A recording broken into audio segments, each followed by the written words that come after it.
Hello, it's Andrew Daly again, and I'm here with Patrick O'Connor of Gatekeeper. He's the founder and CEO of Gatekeeper, and welcome, Patrick. Good to see you again. So there's an awful lot of interesting things going on in the tech world at the moment, and private equity has got a big part to play in that. And Patrick's been somebody who's had some very interesting things to say about the state of the market for funding for startups and scale-ups.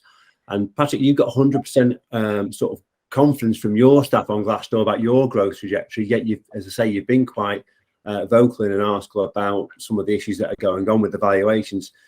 Tell me, what is it that you're concerned about in the VC world? Yeah, great question, Andrew. So, I mean, we come at this like we come at most aspects of what we do, which is, and it's in line with our number one vision and value, which is fanatical focus on solving customer problems. And, I think that the macroeconomic conditions have radically changed, right? We've got, rising inflation, interest rates, money's been cheap for a long time. Obviously the war in Ukraine. I think we're facing very serious economic headwinds, or more than likely a kind of recession. But what's preceded this recession, and I think what makes it unique from, say, 2008 or 2000, I'm old enough now, this is my third recession I'm working through. So you and me both. Is the kind of VC market kind of fueled with all this kind of free interest-free cash kind of lost their minds, in my view, before over the last couple of years. And so, the market's been flooded with cash. And if you look at our sector, which is the CLM sector, so contract lifecycle management, 1.8 billion has been pushed into that sector at wildly unrealistic valuations. So, we're talking about valuations of 50 to 80 times forward revenue. So that, for me, and again, this is why I kind of published that article, which is CLM and the VC-backed contract time bomb. It's really impossible now, as money is costly and not free, to see a way that these companies that were pumped with so much cash and were frankly forced by their VC overlords, as I call them, to grow at all costs. So, I kind of call it selling tennis for a fiver, right? You win customers at any cost, whether they're good fit, bad fit. But ultimately, what the next 2 years is going to be about is about how we help customers fight those kind of the headwinds of the recession. And the value in contracts is a critical part of that. Now, so our concern, and the reason for writing that article really, was that all of this really super valuable contract data is locked in these very heavily overfunded CLM providers that frankly have never made a profit and are burning millions of pounds a month.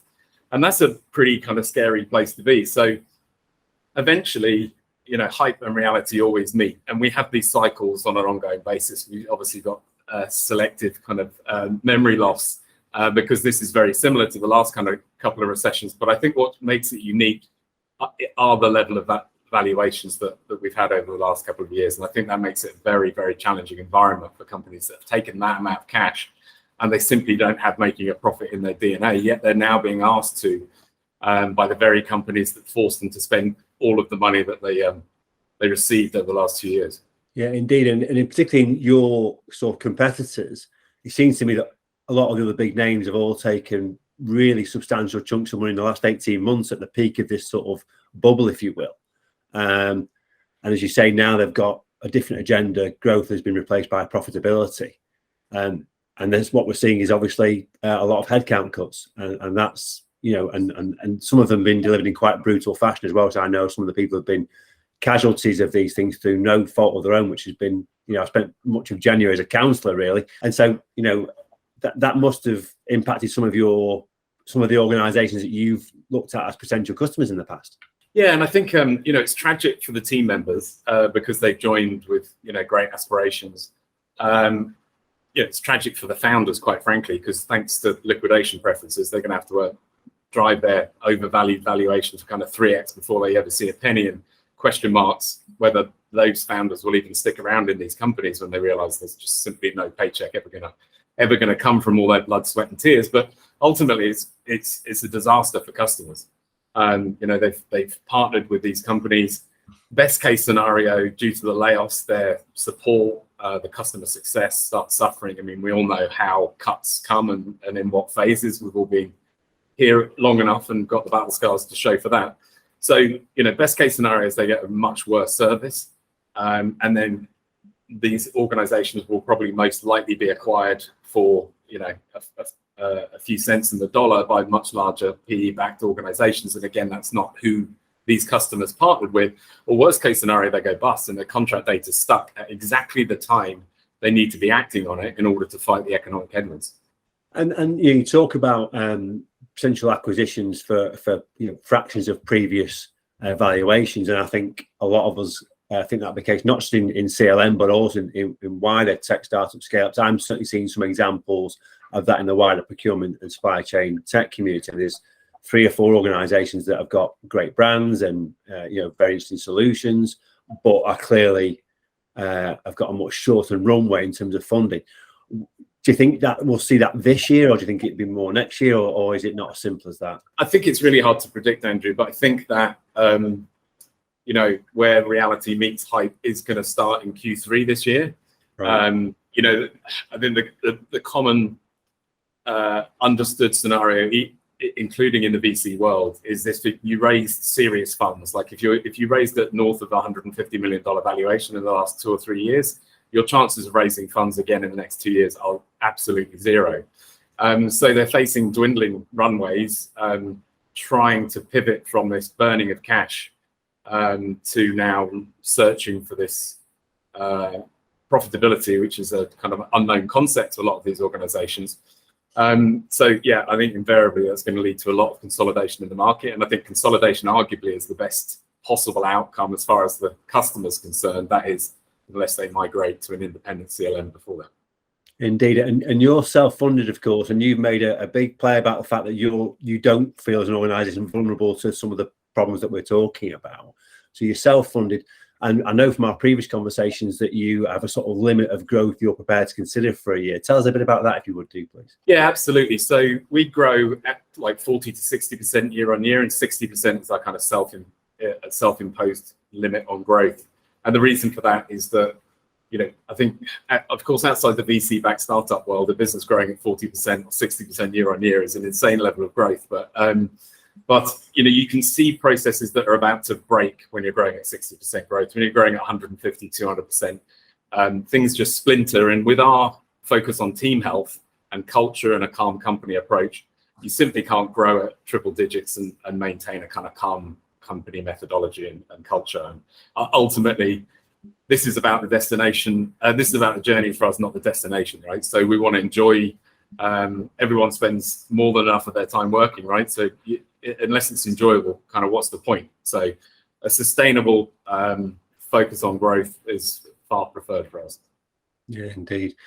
And certainly, the growing pains you talk about, certainly we have had conversations with people who've been in sort of startups and scale ups, and it's all very exciting. You get the stock and it feels like it can be great financially, professionally. But then when you go through those growing pains and the leadership are struggling with it, and potentially they're being influenced by their VC overlords, as you put it, it can turn into quite a challenging environment to work in. But clearly you've gone for the sort of that calmer methodology.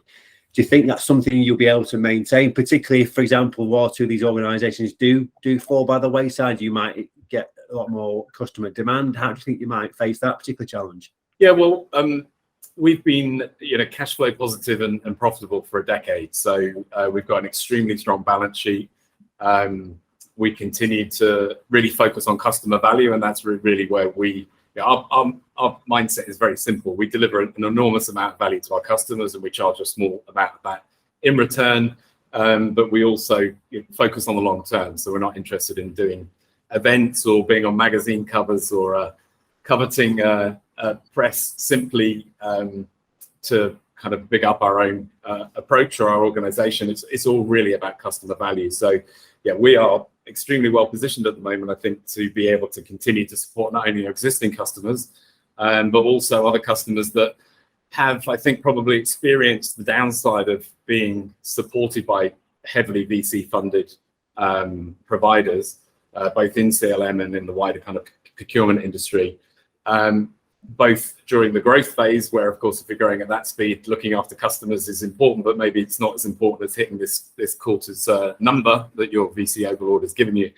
But certainly now with the layoffs, it's going to be nigh on impossible for them to maintain an acceptable or reasonable level of support for customers, and of course just when they need it, kind of heading into a recession. Yeah, indeed. And I must say, we see evidence of that in our work. So organizations that we think are on pretty stable financial foundations that have had the sort of measured growth that you've been targeting, we've seen quite a lot of investment in hiring people with really great customer success capability, because it's important to keep those hard-won new customers very, very happy. And then we've all seen examples where that's unfortunately beginning to fall by the wayside because the financial reality is biting for these other companies that have lost headcount on the back of some of the the challenges we've discussed today. Patrick, that's been a fascinating insight into your thoughts on that, and also why your organisation's very different. Thank you for that. I wish you well with your growth, and I'll be fascinated to watch how this thing plays out. I hope it's not too brutal for everyone concerned, but I think we're all a bit worried about it. So let's just have to wait and see what happens, won't we, really? Likewise, and thank you, Andrew. Take care. All right. Thank you, Patrick.